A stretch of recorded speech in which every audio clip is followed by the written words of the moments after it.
Однажды рано утром Джон гулял в лесу возле своей хижины. Внезапно он остановился. В округе раздался пронзительный вой. Он поставил походное снаряжение и медленно подошел ближе, чтобы заглянуть в подлесок. На поляне он столкнулся с огромным лесным волком. Его ноги, казалось, попали в ловушку, и он попытался освободиться. Но потом он, казалось, сдался и снова лег. Волк выглядел усталым, словно потерял всякую надежду. Джон был потрясен.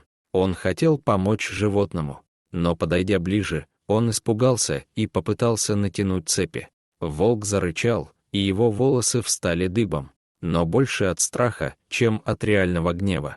Джон попятился, не желая рисковать навредить себе. Но тут он заметил то, чего не ожидал. Волк явно был самкой, но это само по себе не было удивительным. Ее соски были полны молока. Это означало, что где-то должны быть младенцы, с нетерпением ожидающие свою мать, и если они еще живы. Кормящие щенки не могут прожить очень долго без своей матери. И если Джон хотел воссоединить щенков с их матерью, ему нужно было действовать быстро. Но он не мог приблизиться к животному, не опасаясь, что волк причинит ему боль, потому что дикое животное было непредсказуемо. В такой стрессовой ситуации волк почти умирал. Похоже, она потеряла много крови из-за травмы ноги. Если его оставить в покое, это будет верная смерть. Джон не хотел, чтобы это зашло так далеко. После всего, что он уже испытал в своей жизни, он стал человеком, который никогда не сдается. Он также не был готов отказаться от этой умирающей волчицы. Он знал, что каждая потерянная секунда может означать, что ни эта волчица, ни один из ее детенышей не выживут. Он должен действовать сейчас. Не зная, как вытащить волчью ногу из капкана, Джон набрался храбрости. Он нежно коснулся ее лапы. К его удивлению, она не ответила. Она уже совсем ушла. Это было сейчас или никогда. Он осторожно держал голову волка одной рукой. Другой рукой он нажал кнопку на ловушке, чтобы освободить ее. Но она не открылась. Она застряла. Он также был согнут, что, вероятно, и произошло, когда волк попытался убежать. У Джона не было времени думать. Он схватил камень и нажал кнопку открытия ловушки. Он хлопал по ней, пока она не открылась. Потом он изо всех сил поднял волчицу на плечо и потащил ее к себе в хижину. Это было всего в нескольких сотнях метров, но это все равно заняло у него почти час.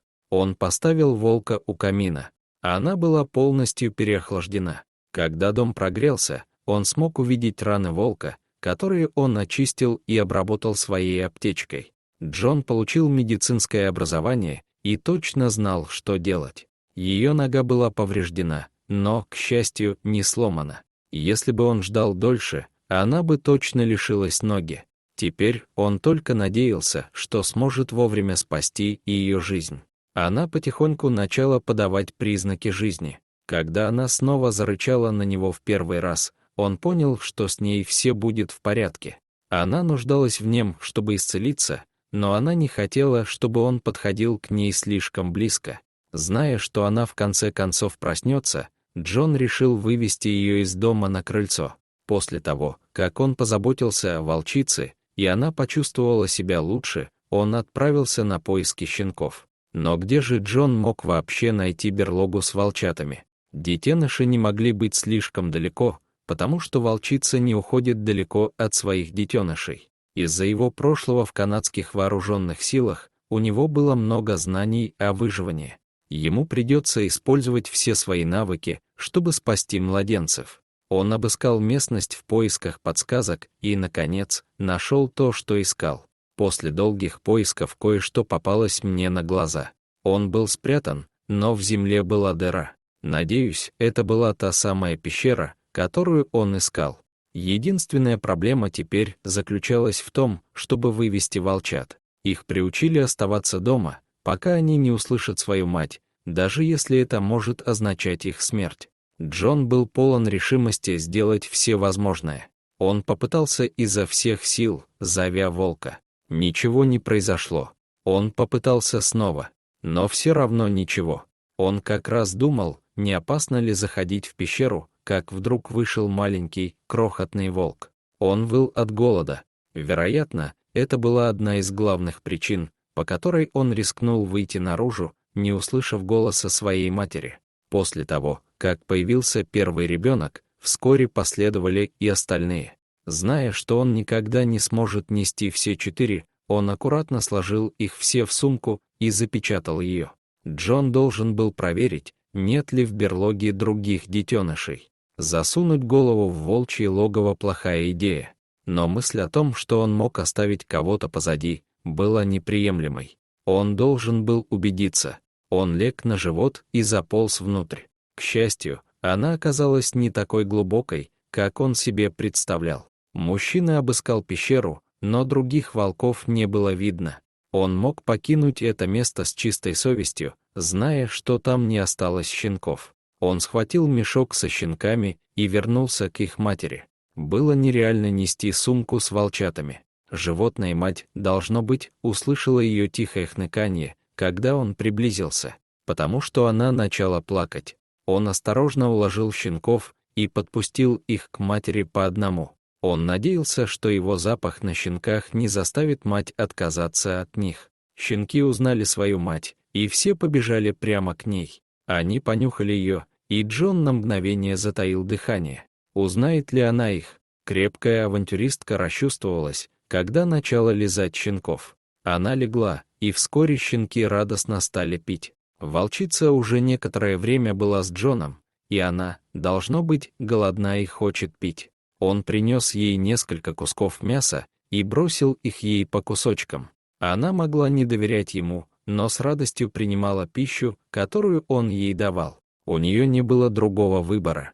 Джону приходилось выходить каждый день за рыбой или мясом для волков и дровами, и он оставлял свою дверь открытой, чтобы волчата могли зайти погреться. Но он не ожидал, что они пригласят друзей в гости. Но именно это и произошло. Когда Джон однажды вернулся, он испытал сильное потрясение. Его сад кишел целой стаей волков. Они пришли проверить волка. Должно быть, это ее семья искала волчицу и ее детенышей. Но он не был готов к встрече со стаей волков в своем саду. На мгновение Джон застыл в страхе. Щенки прибежали к нему и были так счастливы видеть своего друга. Но все большие волки повернулись, зарычали и встали, подняв шерсть. Похоже, они были готовы к атаке. Внезапно один из волков громко залаял. Это была волчица, которой помог Джон. Как только она залаяла, все остальные волки отпрянули и казались совершенно расслабленными. Тем не менее, Джон не недооценивал опасность волчьей стаи. Он быстро вошел в свою хижину и запер за собой дверь. Еще через несколько дней Джон увидел, что волку становится все лучше и лучше. Вскоре она смогла вставать и даже ходить несколько дней. Спустя, еще через несколько дней, однажды утром, она залаяла на своих щенков, и все они встали и последовали за ней. Джон понимал, что они уйдут навсегда. Он никогда больше не видел ни стаю, ни волка, ни детенышей. Но он знал, что 4 маленьких волчонка и волчица обязаны ему жизнью. Если эта история тронула вас так же сильно, как и нас, вам стоит подписаться на наш канал. До свидания.